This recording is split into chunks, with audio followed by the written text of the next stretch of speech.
we are witnessing a shift in power, in financial power from the West to the East. Because the reality is he who holds the gold or she who holds the gold retains the power. So I think we are witnessing that, but whether it's China or it's the US or it's the EU or it's anywhere, do you really think you're going to hear the truth out of these guys? Because what if the US admitted to buying stockpiles more of gold? What if? What would that tell the population? Their job is really public perception. It's really, do what I say and not what I do. And so what do? They lie and they lie. And when they're done lying, they lie some more. Because their job is to maintain their power and control, make sure that their minions, the commercial banks, maintain their power and control, and that you volunteer it so you can't point a finger and say, oh, that was the central bank. You have to get to good money because this fiat money is going away. And they can still keep dollars, and they will. They'll keep the name even when we go into the digital universe. But that's so people don't realize that the dollar is gone. And I am old enough to remember what happened in 1971 when we shifted from a quasi gold standard into a debt-based standard.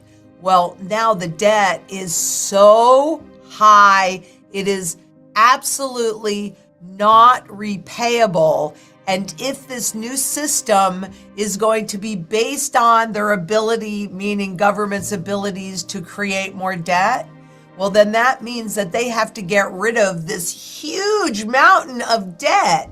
And how do they do that? Well, the tried and true method is hyperinflation.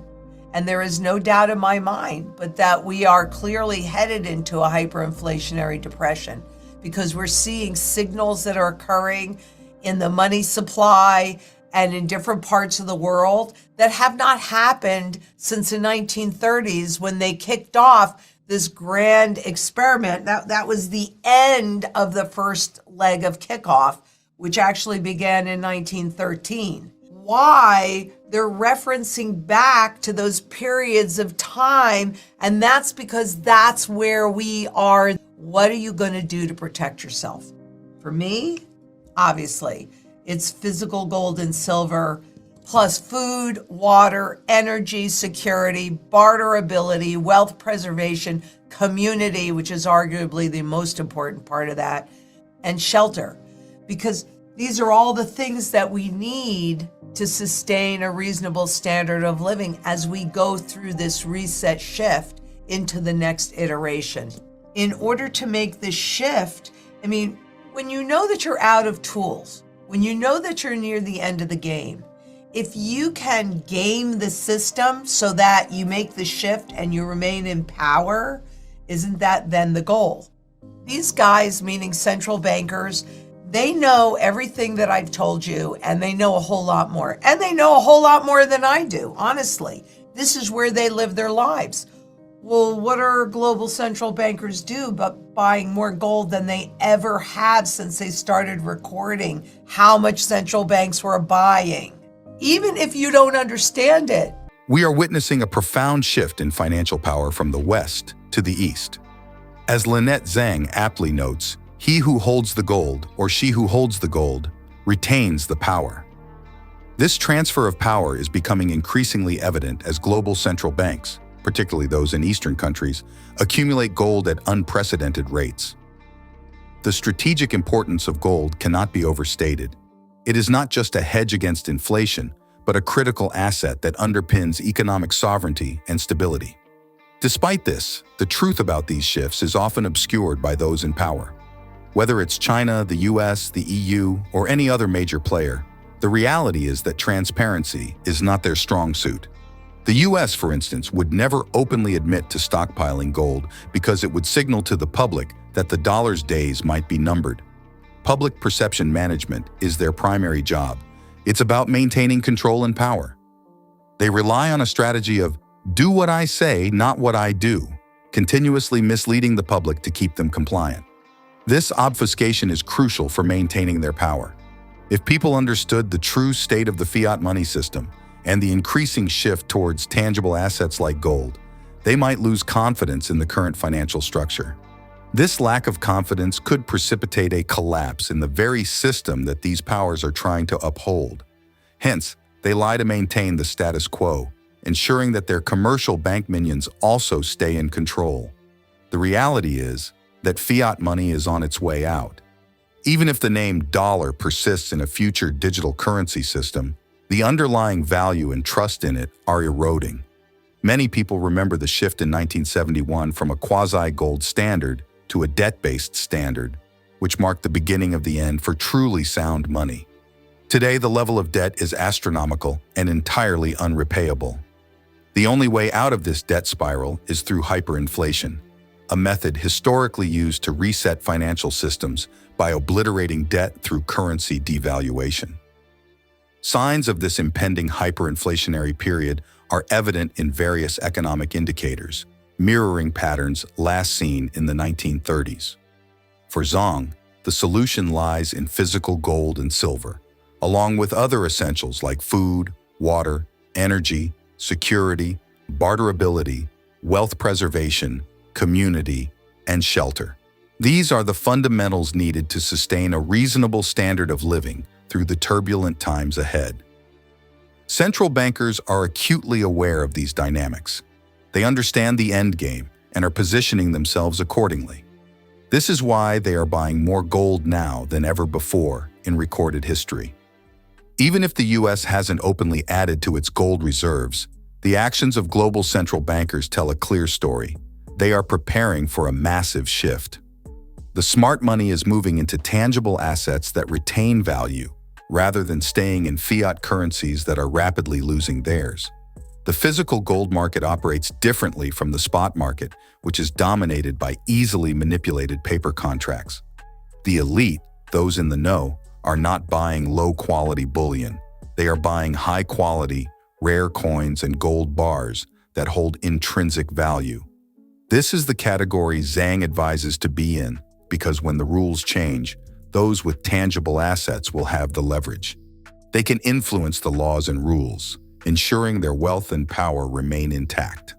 All you have to do is look at what the smartest guys in the room are doing for themselves. So you might be saying, oh, well, the US hasn't added any more gold to their position, a gold market that is only physical, and so therefore a true supply and demand market, not the spot market that's based on contracts that are easily bought and sold cheaply, and it's not that big of a deal. But when you're looking at what the elites do, the one percenters that'll pay $15 million for one coin, that is at also all high records.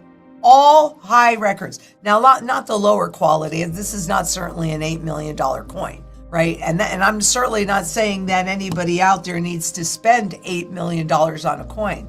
But personally, that's the category that I want to be in, because when they change the laws and the rules, let me be with those that either write the laws or rules or can influence those that write the rules. That's where I want to be. I would also say that we are witnessing a shift in power, in financial power from the West to the East, because the reality is he who holds the gold or she who holds the gold retains the power. So I think we are witnessing that, but whether it's China or it's the US or it's the EU or it's anywhere, do you really think you're going to hear the truth out of these guys? Because what if the US admitted to buying stockpiles more of gold? What if? What would that tell the population? Their job is really public perception. It's really, do what I say and not what I do. And so what do? They lie and they lie. And when they're done lying, they lie some more, because their job is to maintain their power and control make sure that their minions, the commercial banks, maintain their power and control, and that you volunteer it so you can't point a finger and say, oh, that was the central bank. So if they want to stay in power, why would they give up their gold? But God, that could be leased out. It could be hypothecated. In other words, used as equity or as collateral to take on more and more and more and more debt. But the problem with debt is at some point it needs to get repaid. And it doesn't matter whether you're a government, a corporation, or an individual. Ultimately, the laws of economics work the same for everybody. It's just that, hey, they can go back in and they can, from real money that you can't counterfeit, and those have tried, but nobody's really been able to duplicate this in a lab. First of all we're seeing is the tip of the iceberg. There is so much that is breaking down beneath that system that we won't see until it's too late to do anything about it. So your nightmare of them having the ability to prolong it, I don't think you need to have that nightmare, because unfortunately, or fortunately, depending upon your perspective, we have been watching that lack in liquidity, like you said earlier, right?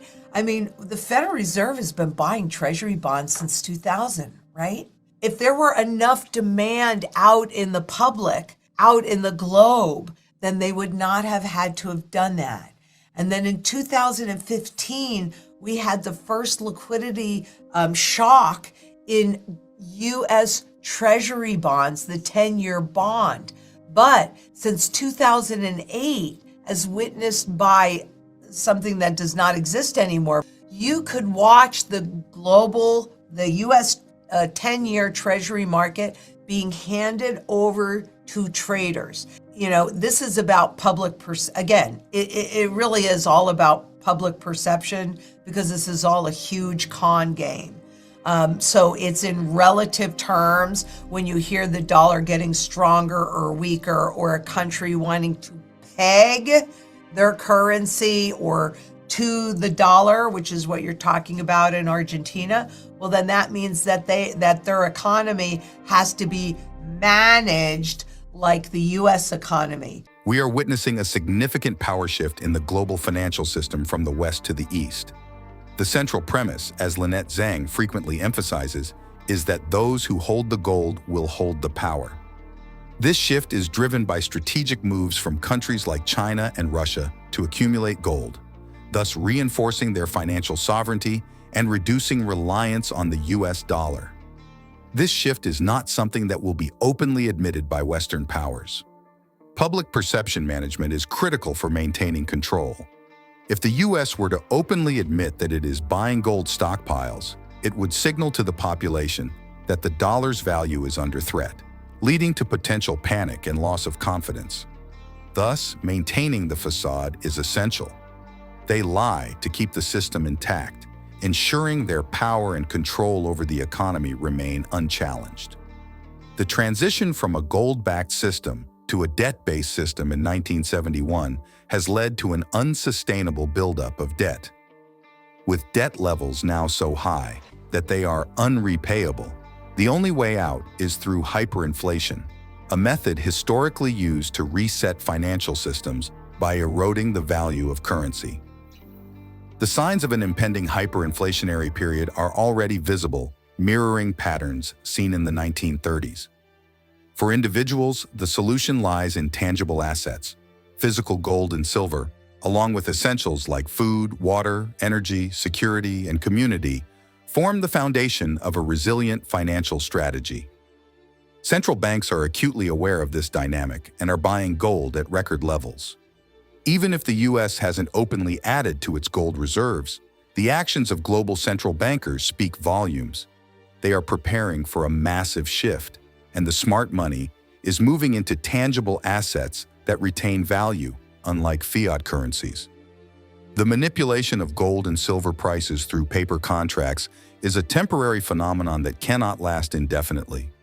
The disconnect between the paper markets and the physical demand for these metals is growing. When this gap closes, it will do so rapidly and dramatically, leading to a significant revaluation of these metals. India's recent behavior is illustrative of this trend. The country has purchased more gold in the first few months of the current year than in all of last year and has also repatriated 100 metric tons of gold from the Bank of England. This move is part of a broader trend among countries to reduce counterparty risk by bringing their gold reserves home. Nations like Saudi Arabia, Egypt, and several African countries have similarly repatriated their gold from major financial centers like New York and London. This trend reflects a growing distrust in the traditional financial system and a desire to hold tangible assets directly. The London Bullion Market Association, LBMA, admits to trading 292 million ounces of silver and 20 million ounces of gold per day. However, these figures are understated by a factor of 10 due to the practice of netting trades. This means the actual trading volume is much higher, with silver trading around 2.92 billion ounces per day, which is 3.5 times the annual global mining supply. Similarly, gold trading volumes are vastly higher than reported, reflecting a market dominated by paper contracts rather than physical metal. These enormous trading volumes highlight the fragility of the current system. The issuance of paper contracts far exceeds the available physical metal, creating a situation where a significant increase in delivery demands could trigger a massive short squeeze. This scenario would expose the true scarcity of these metals and lead to a rapid increase in their prices. As countries and large investors continue to accumulate physical gold and silver, the pressure on the paper markets will increase. The eventual reconciliation between paper and physical prices will likely result in a substantial revaluation of these metals. Investors who recognize this trend and position themselves accordingly will benefit from the resulting price appreciation. For American and allied citizens, the strategic accumulation of gold and silver is more than just a financial move. It's a safeguard for national and personal sovereignty. As global confidence in fiat currencies wanes, holding tangible assets becomes crucial. In times of geopolitical tension and economic uncertainty, these metals provide a buffer against inflation and financial instability. By diversifying your investments to include gold and silver, you not only protect your personal wealth, but also contribute to a more resilient economic foundation for your country. Remember, in the game of global finance, being prepared and proactive can make all the difference. In essence, investing in gold and silver is not just about hedging against market fluctuations. It's about ensuring long-term financial sovereignty and resilience.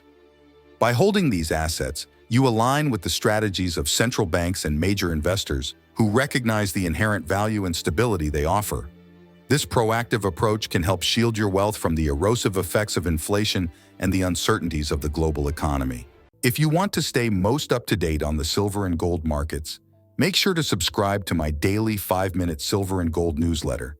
It provides the latest expert insights, breaking news, market trends, and investment strategies, all in a concise format. Click the first link in the description to join thousands of others and enhance your investment knowledge right now. If you enjoyed this video, please give it a thumbs up and subscribe to my channel. Your support helps me stay motivated to bring more valuable content to you. See you in the next video.